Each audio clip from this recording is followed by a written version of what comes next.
咁變咗呢個現象咧喺香港特別啲嘅，因為香港係全世界嗰個或者係叫做智能手機嘅 penetration 咧係最高嘅，即係滲透率係最高嘅。咁第一佢係一個城市啦，香港嚇。咁第二咧就係、事實上，就算你攞晒全世界啲城市嚟比咧，香港都係最高嘅。咁啊講緊接近200萬人係用緊智能手機或者智能嘅 device 啦嚇。咁變咗喺呢一度算唔算係病態咧？我覺得yes and no 啦，即係我諗係一個生活嘅一部分啦，已經係咁。同埋我哋一路發展嘅時候，個生活模式啊，而家呢樣嘢係提供咗一個方便嘅。正正因為呢個方便，所以啲人會常用。咁當然啦，玩得太多 Angry Bird 係病病地嘅。咁但係就當然呢個都係一個自己每一個人唔同嘅模式。有啲人中意玩 game，有啲人中意睇資訊咁有啲人可能喺上邊做好多實際上商業嘅應用咁樣。咁但係至於頭先我答翻Karen 嘅問題就係會唔會俾我哋牽住走？絕對唔會嘅，其實，因為同一時間咧佢開發嘅門檻係降低咗好多。我成日都咁講，有好多我哋公司係歡迎80後嘅，因為80後咧最多橋同埋日新月異嘅嘢咧，佢哋吸收得好快。咁其實只要你有橋有開發能力，自己可以寫 app。咁個市場永遠都有個空間俾呢一班人同埋呢一啲公司或者品牌去做，無論係個人，第一話係細公司嚇。咁但係就當然啦，我哋自己 target 我哋自己針對嘅市場就唔係呢一個。冇啊，即係應該收息下。我唔係話你牽住俾你公司走咯，係俾所有啲 apps 嘅開發者，即係佢要你玩啲乜嘢，或者佢想。即係佢製咗個風潮實在太容易，佢想掀起啲乜嘢就乜嘢咯。正如你頭先講喺香港嘅情況咁嚴重，嗰個即係滲透力咁廣啊，咁多人已經用緊啲智能手機，無論唔同嘅牌子啦，咁都係好廣泛地用緊唔同嘅應用程式咯。即係某一隻流行嘅時候，或者即係我覺得我哋好似冇咗一啲自己嘅即係自主度嗰個樣嘢咁啊。即係我有少少呢個感覺。休息一陣啦，轉頭翻嚟再繼續同阿 Jason 傾。FM 99.7新城資訊台，集資新世代。企業上堂，上班一族吐心聲。程海欣、黎嘉欣，集資新世代。星期一勞永逸。今個早上一勞永逸嘅嘉賓呢，嚟自一間喺香港嘅寫 apps 嘅一間公司咧，叫做 Cherry Picks， 有佢哋嘅 CEO 啊 Jason 喺度。阿 Jason 都係戴眼鏡嘅，你即係咧個視力唔係因為你做呢行開始，即係成日對住電腦啊，對住啲手機啊咁樣壞眼嘅係嘛 ？Phoenix， 我一年級已經戴眼鏡㗎啦，應該都唔同 iPhone 冇關，或者係同智能手機冇關嘅。不過另外一方面咧，頭先咧聽阿 Jason 你講咧，你就話即係都好歡迎啲即係年青人啊，咩後都好啦，其實都可以加入你嘅行業啦。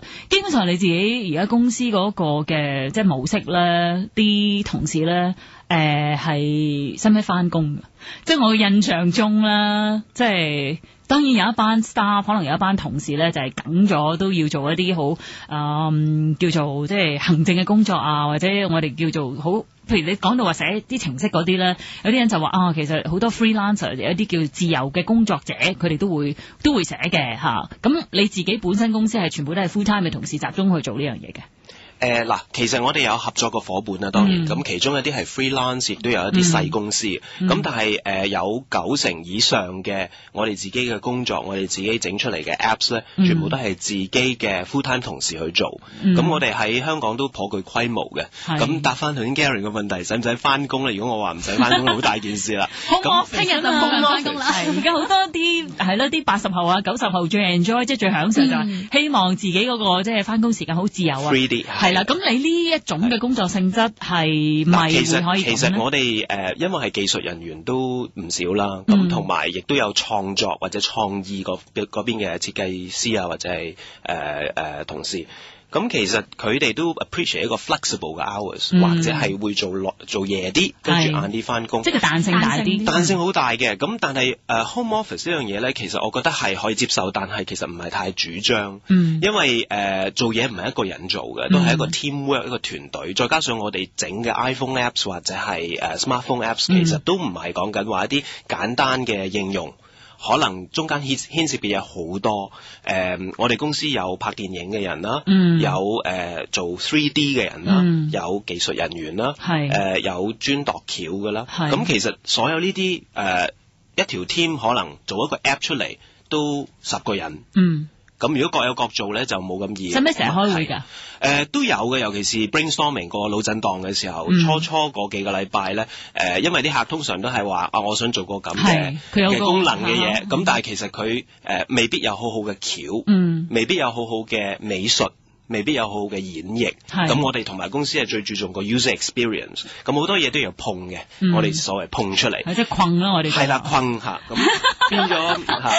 嗰個團隊嗰個 teamwork 好緊要咯，咁但係我哋啲同事好好嘅，好 passionate 嘅，所以有陣時咧，我哋都唔使點樣去 discipline， 當然呢個都緊要，但係都唔使去即係提點佢哋。咁好多時佢哋主動都會做到好嘢啊，或者喺假期嘅時候都會覺得自己可以做好啲咁去做，咁就會翻嚟聚埋一齊去做。即係中意嗰份工作咧，就都唔係好介意即係假期啊或者 OT 啊所有嘢。總之佢哋就希望嗱嗱聲完成咗，即係大家度咗出嚟嗰樣嘢，盡快完成就會好開心㗎啦。係啊，個 passion 好緊要。不過呢行好得意嘅，雖然個個都話轉得好快啦，即係隔幾個月又有新嘅機、新嘅制式、新嘅嘢出嚟。其實嗰班人係咪冇轉㗎？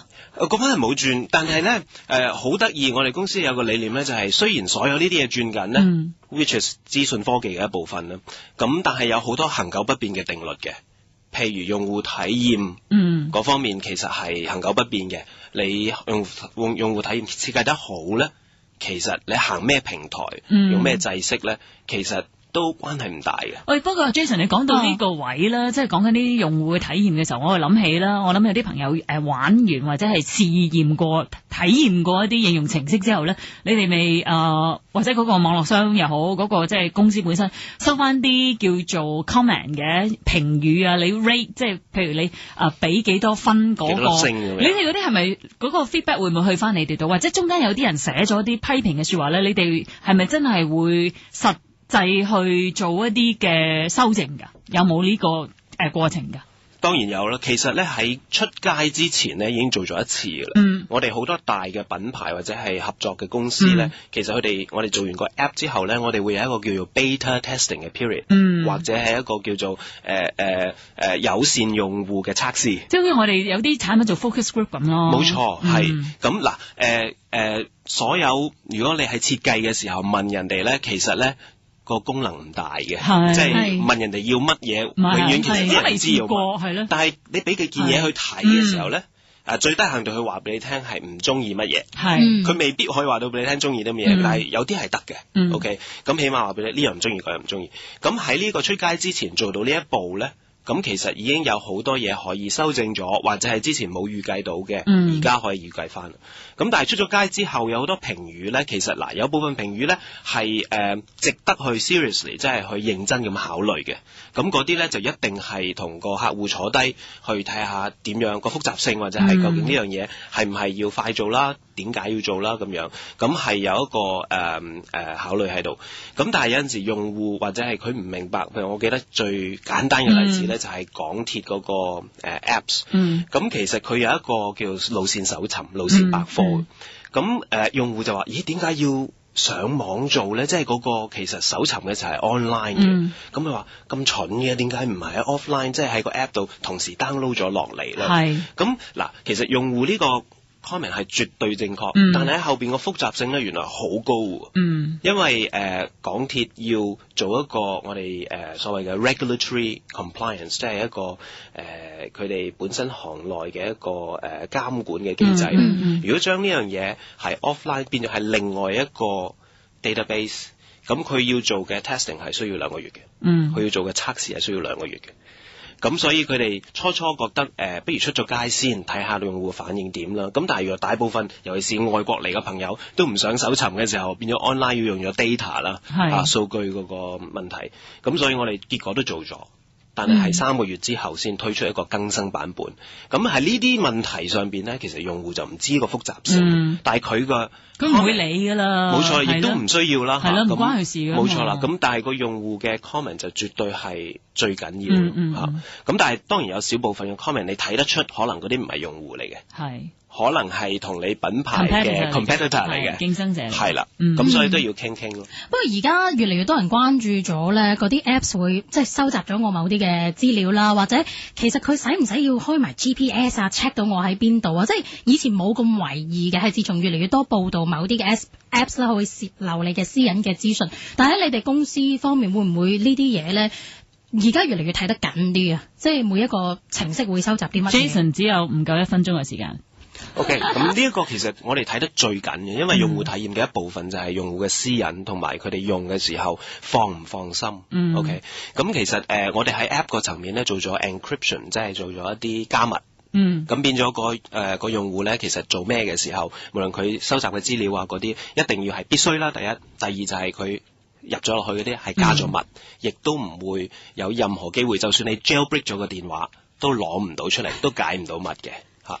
係，即係起碼喺呢啲過程之中，你哋即係會有一啲加密嘅措施咧，幫手即係去處理咗嗰啲嘅機密資訊。咁啊，呢一行咧其實有好多技術上嘅嘢啦，即係所以啲公司先做咗10年咁耐。咁啊，亦都今日多謝晒阿 Jason 嘅分享，咁啊了解下你哋呢個行業同埋你哋工作背後嘅一啲即係原來唔簡單嘅每個程式都。多謝晒 Jason，多謝兩位，拜拜。